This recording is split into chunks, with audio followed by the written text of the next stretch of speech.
Hoy tenemos un tema muy especial de ginecología, de gran interés y solicitado por ustedes, preeclampsia. Y para abordar este tema, invitamos, por supuesto, a nuestro especialista, el doctor Óscar Vázquez Valadez. Doctor, mucho gusto. Muchísimas gracias. De nuevo, el doctor ya ha estado en otras ocasiones aquí en el programa con otros temas también de extraordinaria, de gran interés, de gran importancia.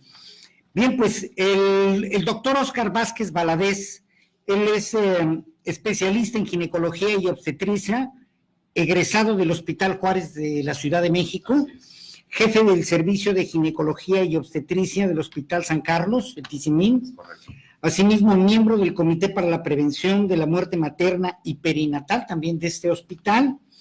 Asimismo, obtuvo la alta especialidad en cirugía laparoscópica e histeroscopía del Hospital Dalinde, en la Ciudad de México. Bien, doctor, bueno, pues vamos a entrar de lleno al tema. ¿Qué es la preeclampsia, que generalmente cuando se nombra viene acompañado de mucha preocupación para quien lo escucha? Y no es para menos. La preeclampsia es una enfermedad que entra en una clasificación de los estados hipertensivos del embarazo. Es solo una de varias.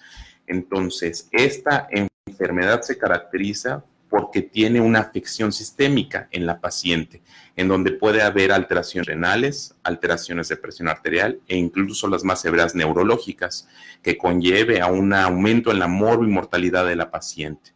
Entonces, la preeclampsia solamente es una de esas enfermedades de los estados hipertensivos del embarazo. Bien. ¿Su incidencia es muy alta en nuestro país?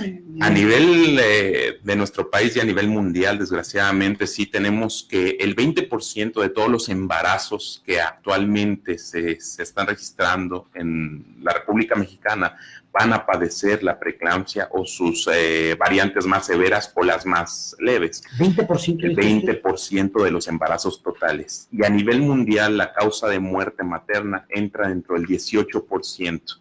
Entonces es un nivel muy, muy alto la cantidad de pacientes que están padeciendo la preeclampsia. ¿Cuáles son los factores que provocan esta enfermedad? Bueno, aquí tenemos que hablar de los últimos consensos que han aparecido, porque antes se creía que nada más la obesidad, que nada más la hipertensión podía condicionar la aparición de este tipo de enfermedades. Sin embargo, se ha visto que no. Hay factores hereditarios, desgraciadamente, ya que a nivel genético se encuentran alterados unas células que se llaman endotelinas y que están directamente relacionados para llevar a cabo el control de lo que es la placentación. La placentación es lo que nosotros conocemos como el cambio de esa bolsa que aísla al bebé y que le va a dar un intercambio sanguíneo de manera adecuada. Cuando llega a haber anormalidades de esa placentación, va a haber un estrés oxidativo, que es otro de los factores. Desgraciadamente, la preeclampsia no es fácil de explicar, es multifactorial. Entonces, antes se creía que había una teoría, estás equivocado, es la otra, ya se ha visto que engloba a todas las teorías que existen y que todas son válidas porque explican diferentes puntos de cómo aparece la preeclampsia. ¿Qué otros factores hay? Bueno, sí es importante mencionar que actualmente México ocupa ya el primer lugar de obesidad. La obesidad en el embarazo es uno de los factores muy importantes.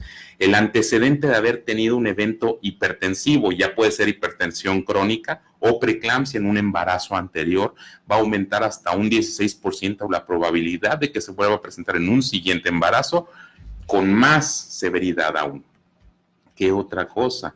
El sedentarismo, la falta de comer fibra en la dieta, los embarazos múltiples, que la edad de la reproducción en la que la mujer busca el embarazo sean los extremos, menores a 20 años o mayores a 35. Y los extremos. Entonces. Así es. Entonces, todos estos factores, si te fijas, no nada más estamos hablando de factores dietéticos, de factores de actividad física, no nada más de factores bioquímicos, sino es un todo que engloba este tipo de padecimientos. De ahí la complejidad que... Es correcto. Desgraciadamente, nosotros debemos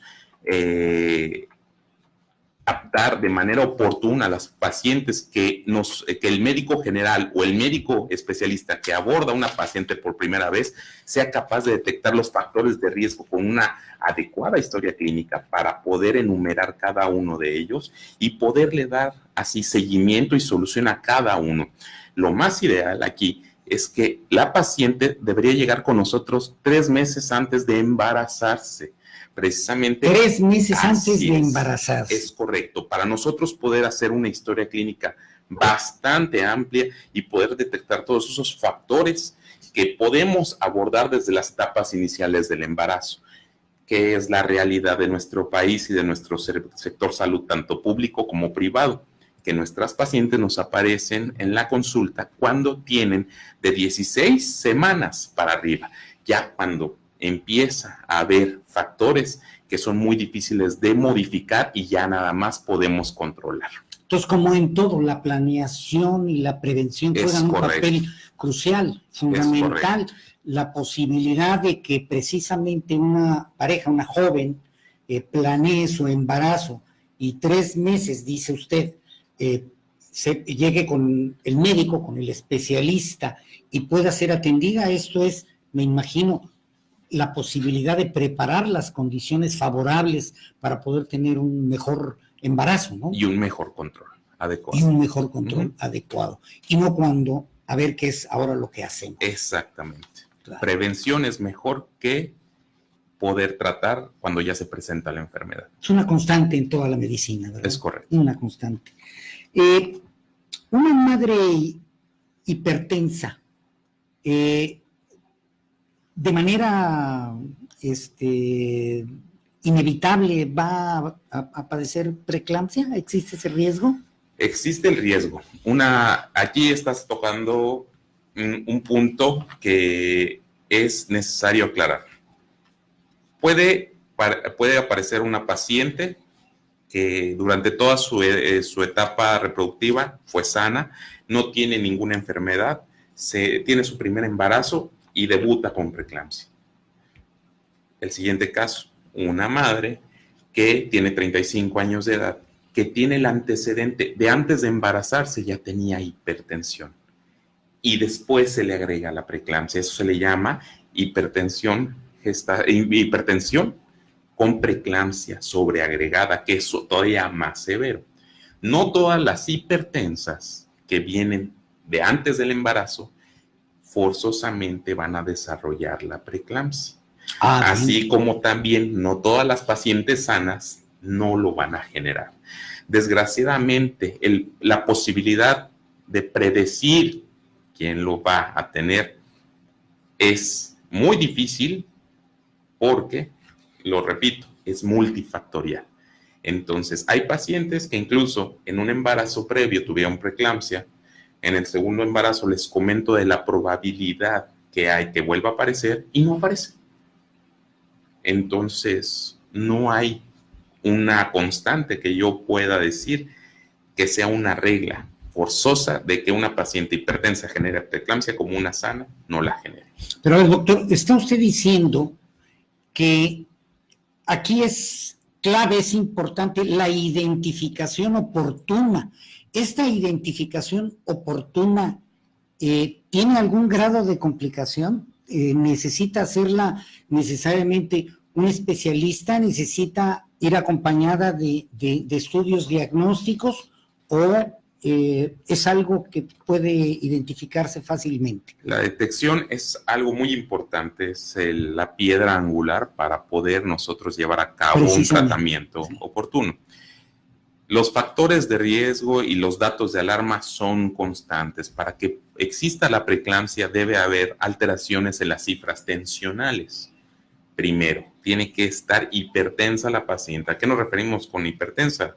Es una paciente que normalmente en las consultas tenía 110/70 y me está llegando con 140/90. Ya eso no es normal. Se le pueden agregar datos que se les llama datos de severidad a la preeclampsia. Hay 2 tipos de preeclampsia: la preeclampsia sin datos de severidad y la preeclampsia con datos de severidad. Con datos de severidad es cuando se agrega dolor de cabeza que está relacionado con escuchar zumbidos o ver luces de colores. Forzosamente se ven esa dualidad o esa entidad en con esas 3 características. ¿Qué otra cosa? Antes se consideraba que el hinchazón de los miembros o el hinchazón de la cara era necesario para tener esta condición. Ya no. Ya no es. No, ahora es la elevación de la presión arterial con dolor de cabeza, zumbido de oídos, luces de colores, dolor en esta parte, justamente en donde terminan las costillas, a la mitad del cuerpo, que es el epigastrio, que son los datos que a nosotros nos dicen que ya hay severidad de la preeclampsia. Son los indicadores clave. Así es, y si te fijas, es algo que cualquier médico o enfermera capacitada y actualizada pueden detectar y hacer la referencia oportuna de la paciente a un segundo o un tercer nivel de atención. Una persona embarazada con algún antecedente de hipertensión, ¿puede hacer ejercicio? Es muy común ahora, muchas mamás muy jóvenes hacen ejercicio, no dejan de hacer ejercicio, aún con un cuadro de hipertensión. ¿Es de riesgo? Es importante marcar el cambio de sedentarismo. Hay que categorizar a las pacientes de manera individual. Claro. No todas las pacientes van a poder hacer el mismo ejercicio aeróbico, por lo que tú mencionas. Va a haber pacientes que, por ejemplo, antes de que se presente el problema de alteraciones de la presión arterial, que es, ojo, muy importante, no lo hemos mencionado, se va a presentar después de la semana 20 de gestación. Esa es algo muy necesario. Después de la semana 20. Sí, después de la semana 20 es cuando se puede empezar con esos datos. Dolor de cabeza, zumbido de oídos, luces de colores y elevación de las cifras tensionales. Entonces, es adecuado ver si la paciente ha tenido antecedentes de amenaza de aborto.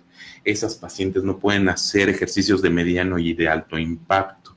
¿Por qué? Porque ya ellas traen una condición agregada que puede generar complicaciones muy graves o incluso perder el embarazo.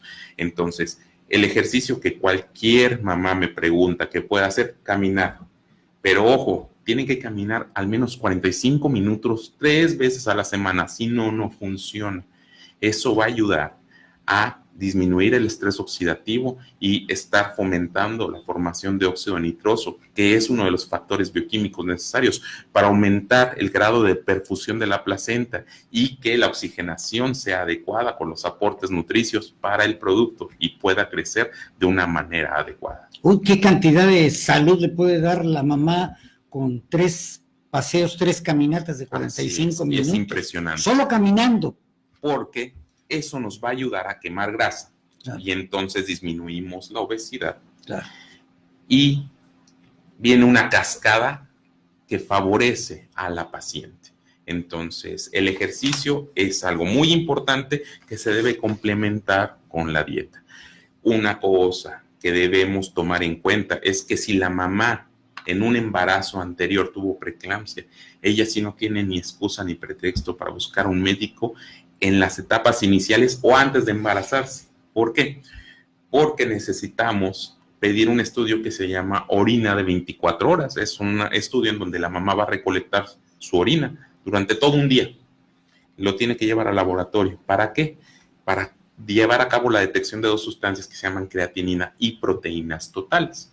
Estas sustancias nos van a dar un estado basal de cómo está funcionando el riñón, porque cuando la presión se eleva en una paciente, y eso que les quede bien claro, uno de los primeros órganos más afectados es el riñón, y el riñón puede tener daño crónico a la larga.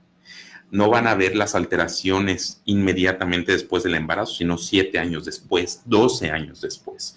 Entonces, si nosotros tenemos la cantidad de proteínas y de creatinina que tiene esa mamá antes de volverse a embarazar y que ya tuvo el antecedente de la preeclampsia, nosotros ya podemos saber y podemos manejar de manera más adecuada todo el control de embarazo viendo por el riñón de la mamá. Esto implicaría obviamente que una mamá que ha tenido antecedentes de preeclampsia necesariamente tiene que ponerse en las manos de un especialista. Sí. De un especialista que le va a poder dar este seguimiento y que va a poder eliminar ese tipo de riesgos, incluso a muy largo plazo, no solamente para el manejo de su embarazo. Es correcto. Y mamás, recuerden, mamás hipertensas, mamás que tuvieron antecedente de preeclampsia, mamás que durante el embarazo, después de la semana 20, encontraron alteración de cifras tensionales, deben forzosamente ponerse a cargo de un especialista.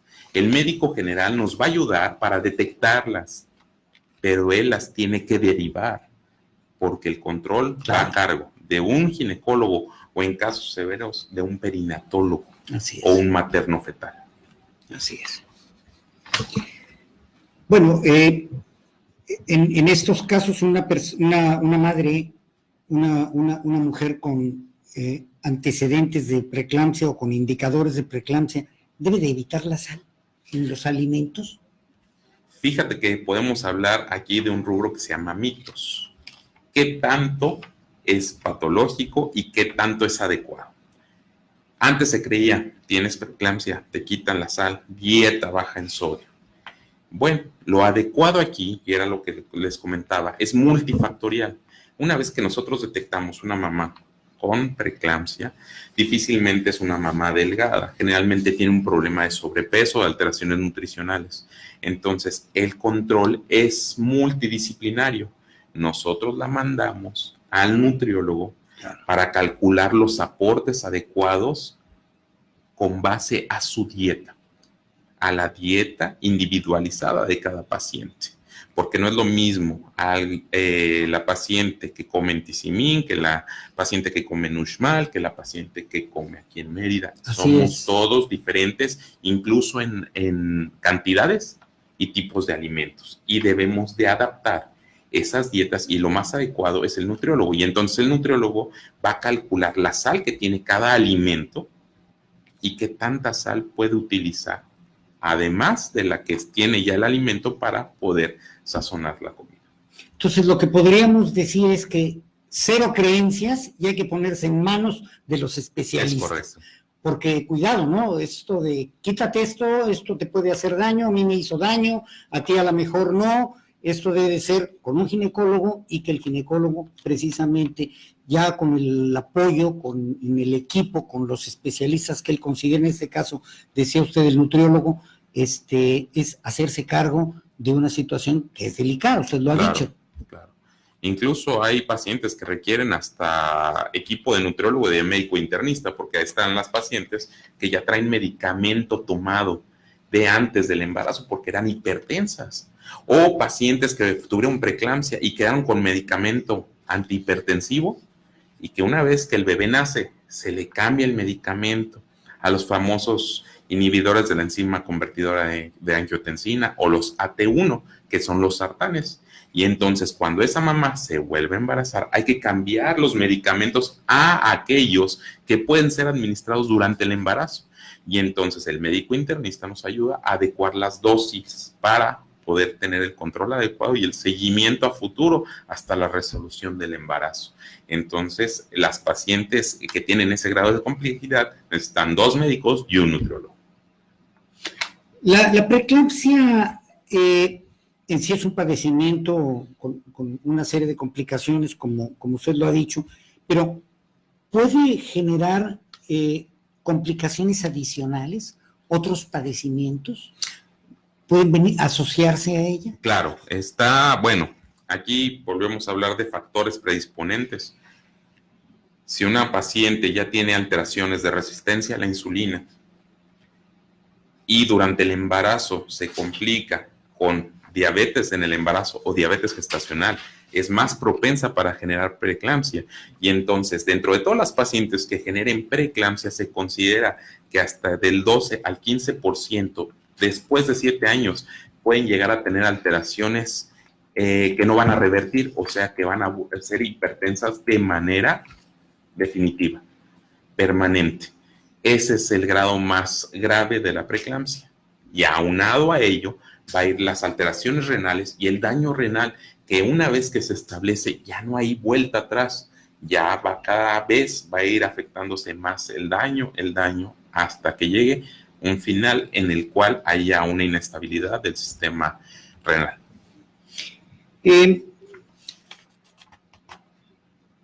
¿Cuáles serían las consecuencias de la preeclampsia después del parto, una vez que nació el bebé? Primero, y la más importante, es que la mamá quede hipertensa de manera definitiva. Esa es la consecuencia más grave.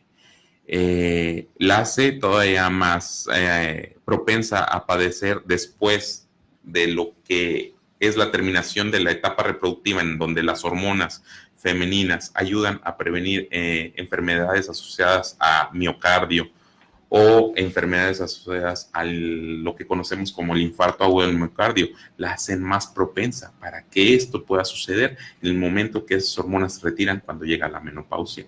Entonces, sí, si te fijas, es un factor muy importante el que la paciente, incluso que ya tiene 40 años, 45 años, que llega con nosotros, diga, en un embarazo anterior yo tuve preeclampsia, porque es algo que a nosotros nos da una pauta, un foco amarillo de, ojo, a esta paciente, cuídala, porque cuando empiece con alteraciones de las grasas, con dislipidemias, con obesidad, va a ser mucho más propensa y más factible que se pueda llegar a tener una afección a nivel vascular.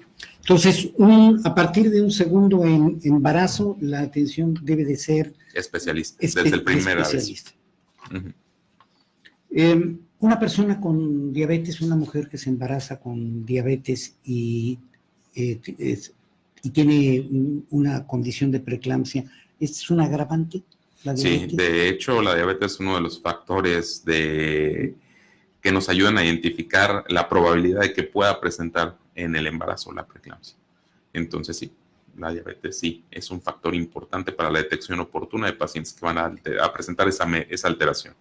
Y que indudablemente, pues también cero creencias, eso debe estar controlado con el especialista, así ¿no? Es.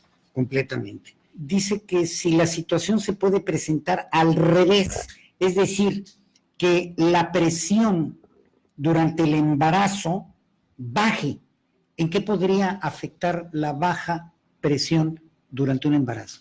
Mónica, buenas tardes. Aquí hay que mencionar que para padecer preeclampsia hay que presentar elevación de las cifras tensionales. No debe ser a la inversa. En el embarazo, las mujeres tienen cambios que se les llaman fisiológicos, y dentro de esos cambios, dependiendo de la etapa del embarazo, llega a haber una baja de la presión arterial, que es un mecanismo de protección precisamente para la mamá y el producto durante el crecimiento. Entonces, una baja de presión puede estar asociado a la etapa del embarazo que está viviendo. Hay que ver bien las semanas de gestación, hay que ver bien el aporte calórico, la dieta y la actividad física que se tiene para poder determinar si esa condición de baja de presión es uno de los cambios fisiológicos que se presentan durante el embarazo. Podría ser normal, pero de todos modos hay que evaluarlo por un especialista. Bien, Jenny Hernández, también de aquí de Mérida, dice, entonces, ¿no es bueno otro embarazo si ya lo sufrí, un problema de preeclampsia con uno? ¿Recomienda usted que no me arriesgue? Jenny, buenas tardes. Es una pregunta difícil porque cualquier embarazo puede tener complicaciones. Sin embargo, un embarazo que ya tuvo una enfermedad hipertensiva en un evento previo, como lo mencionábamos, tiene un factor predisponente para que pueda ser más grave en el segundo embarazo o en el tercero. Hay que valorarlo bien. No todos los grados de severidad son iguales. ¿Por qué? Porque no es lo mismo presentar preeclampsia a presentar hipertensión gestacional, que nada más es una cifra de elevación de elevación de las tensiones arteriales. La preeclampsia es la elevación de las tensiones arteriales cuando ya empieza a haber afección renal y empieza a soltar el riñón proteínas. La preeclampsia con datos de severidad, que es todo lo antes mencionado, más aparte dolor de cabeza, zumbido de oídos, luces de colores o incluso tensiones arteriales que llegan a ser hasta de 160, 110, o lo más grave, la eclampsia, que es cuando la paciente ya presenta convulsiones. sí habría que investigar cuál es la que usted presentó en su primer evento para poder hablar de qué tipo de manejo y control hay que llevar en usted para pensar en un segundo o tercer embarazo. Entonces, hay una fase de mayor riesgo todavía que la preeclampsia. Por eso se llama preeclampsia, por la eclampsia. Antes de la eclampsia, es correcto. La eclampsia es el grado más severo.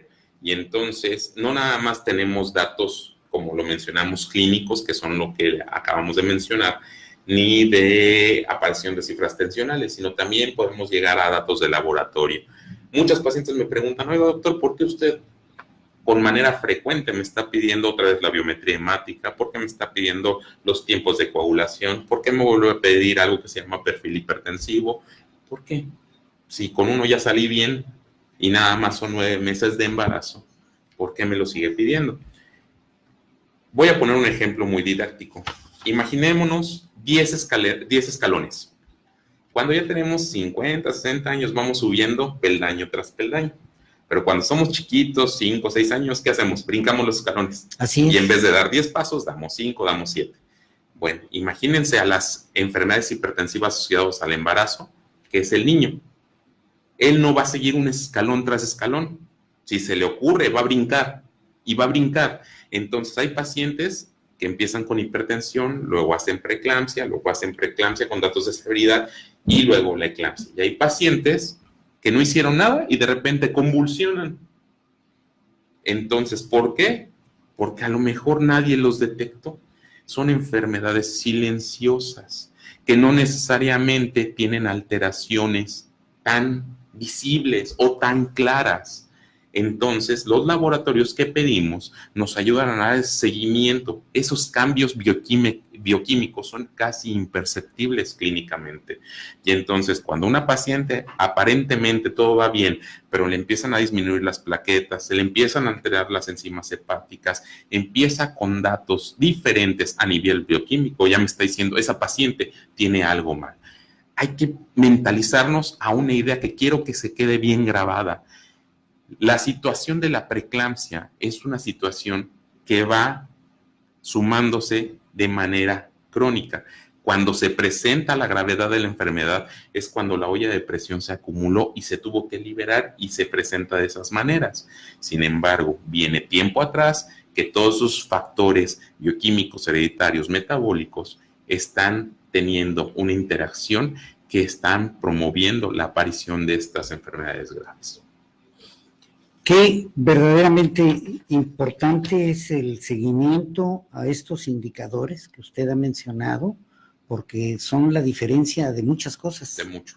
A lo largo, precisamente, de este periodo tan crítico, cuando alguien tiene este padecimiento de preeclampsia, ¿no? Y en el caso del bebé, ¿qué daños son los que puede tener el producto, el bebé en sí, estando ya dentro de la madre? Lo más severo es algo que se conoce y las amigas del auditorio lo van a reconocer de inmediato que ya han tenido embarazos anteriores, es la restricción de crecimiento intrauterino.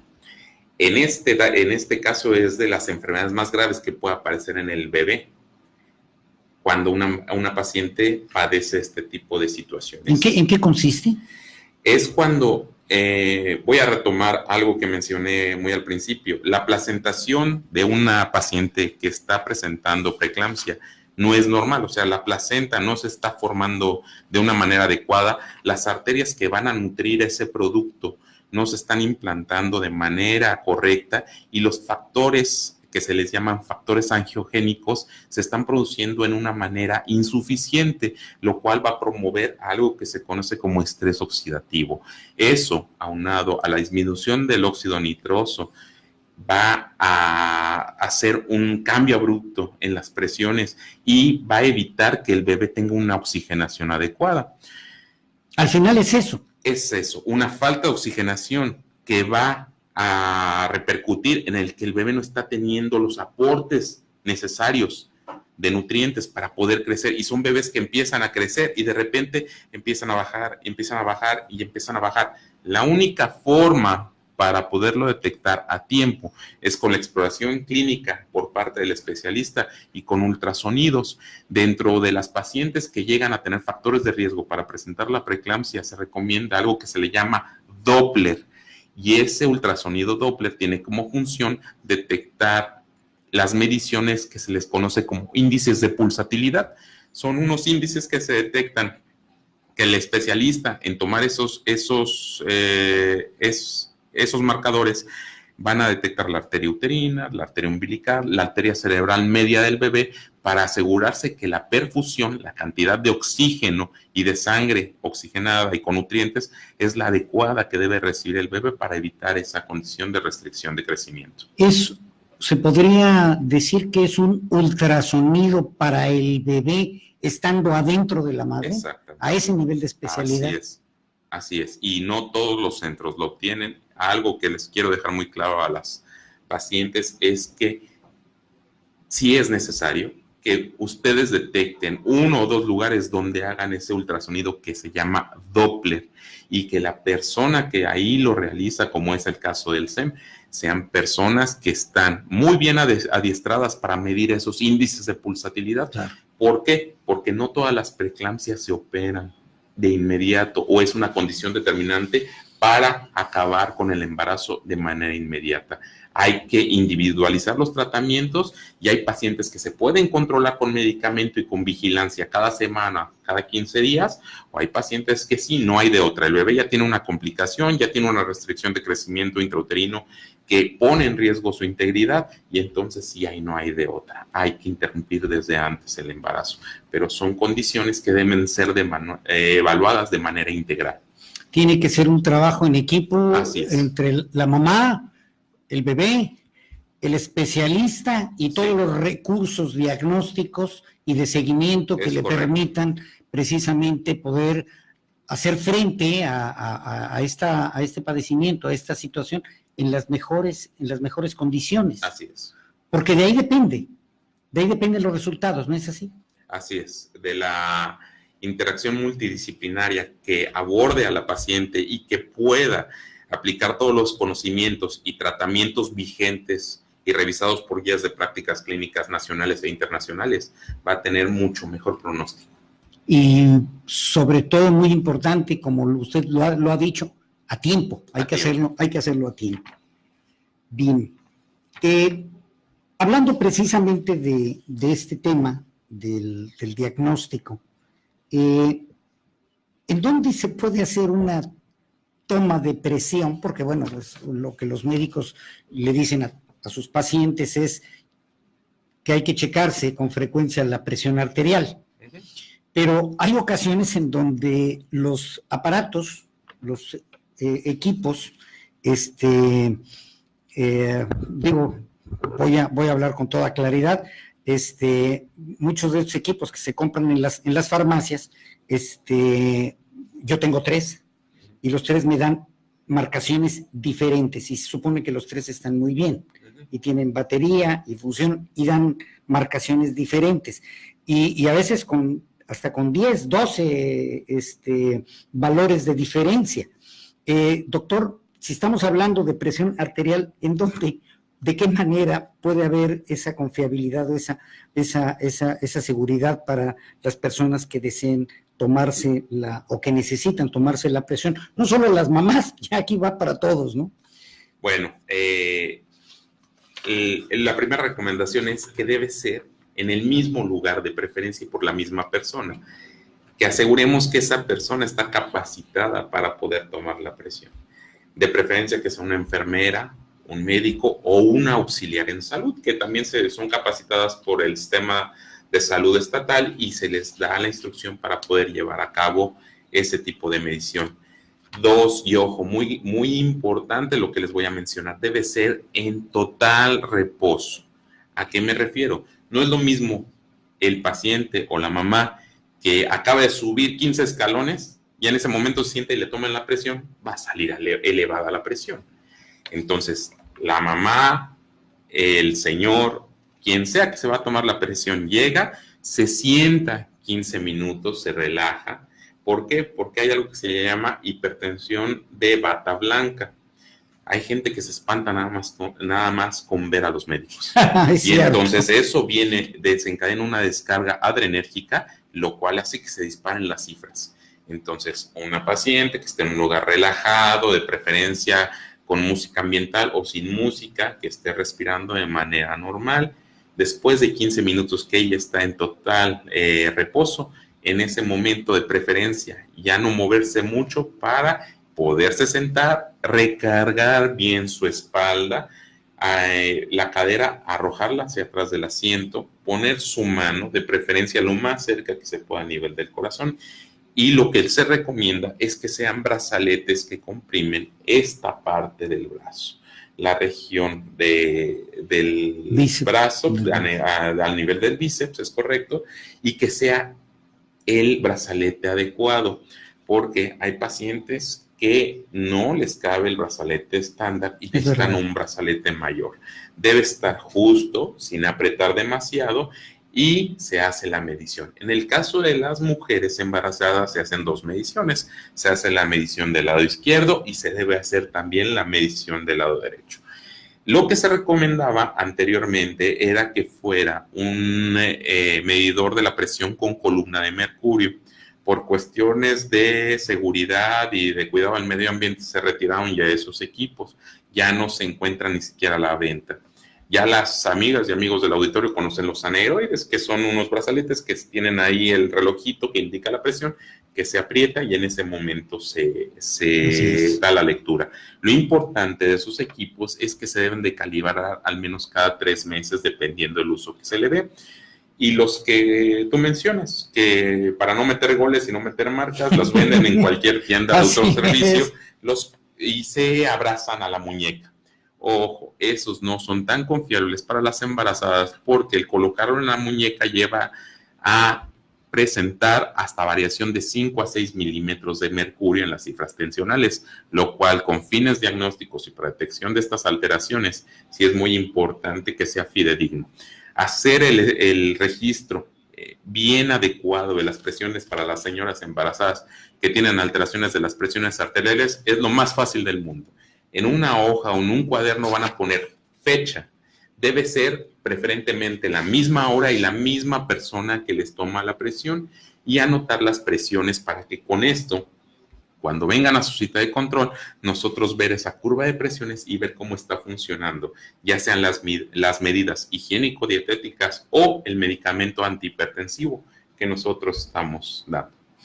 Una pregunta muy rápida. Cuando yo he podido observar que en algunos casos, al hacer la medición de la presión, se hace indistintamente arriba de la ropa, de la tela, o retirándola completamente. ¿El hacerla sobre la ropa tiene algún efecto? ¿Hay algún problema? La única condición es que no debe haber presión a nivel del bíceps. Okay.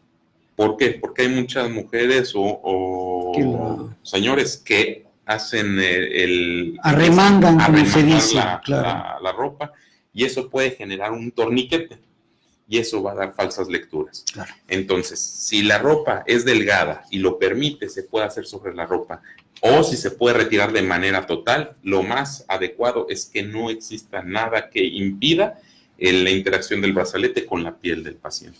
Doctor, hay un síntoma que generalmente se toma como un indicador de presión arterial alta, que es el dolor intenso de cabeza.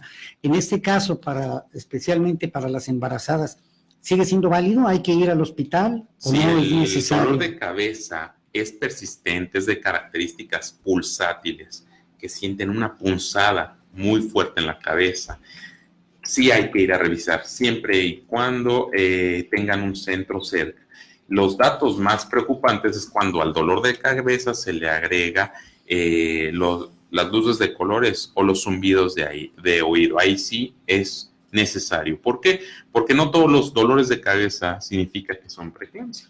Hay pacientes que, por ejemplo, después de la semana 20 del embarazo, que es cuando se llega a presentar este tipo de padecimientos, ya no están comiendo bien. Y entonces la falta de aporte calórico en la dieta va a provocar ese dolor de cabeza. Y entonces no tuvo nada que ver con las cifras tensionales. Si a pesar de haber comido bien, de haber descansado, de no estar en una situación de estrés, sigue presentándose el dolor de cabeza, entonces sí, hay que ir a revisarse. Si no, si el dolor de cabeza, oiga, es que ya comí, ya se me quitó, no hay que ir. Perfecto. Pero si por el contrario se presenta que tengo dolor de cabeza y empiezo a ver luces de colores, ya se me quitaron. Y otra vez empiezo con el dolor de cabeza y escucho zumbidos. No, ya en ese momento, desde que vio las luces o escucho los zumbidos, hay que ir a que la revisen y le hagan un triage obstétrico y ver los factores y medir en ese momento la presión. De nada sirve tener ahorita la molestia e ir 6 horas después, 8 horas u 8 horas después. No, es en el momento que se llega a presentar la alteración. Nos decía usted que hay distintos padecimientos de preeclampsia o de tensión arterial durante el embarazo. Son enfermedades hipertensivas asociadas al embarazo.